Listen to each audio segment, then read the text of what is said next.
கடந்த 2 ஆண்டுகளில் ஏற்பட்ட அரசியல் புரட்சி என்றே சொல்லலாம். ஆம், தமிழக வெற்றி கழகம் ஒரு புதிய சக்தியாக பிரசவித்தது.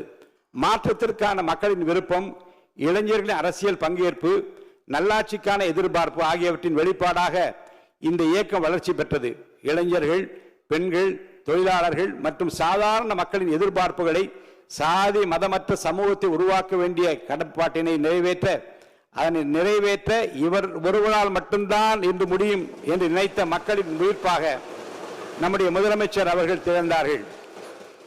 புரட்சி தலைவர் எம்ஜிஆர், புரட்சி தலைவி அம்மா ஆகியோர் மறைவுக்கு பிறகு ஒரு சரியான தலைமையை தேடி என் மனம் தவித்தது. மீண்டும் ஒரு எம்ஜிஆர் நமக்கு கிடைக்க மாட்டாரா என்று என் மனம் ஏங்கியது. அந்த ஏக்கத்தை, அந்த தவிப்பை போக்கிய மாபெரும் தலைவர்தான் நம் முன்னாலே அமர்ந்திருக்கின்ற வாழும் எம்ஜிஆர், மக்களின் மகத்தான தலைவராக பரிணமிக்கும் மாண்புமிகு முதலமைச்சர் தளபதி விஜய் அவர்கள்.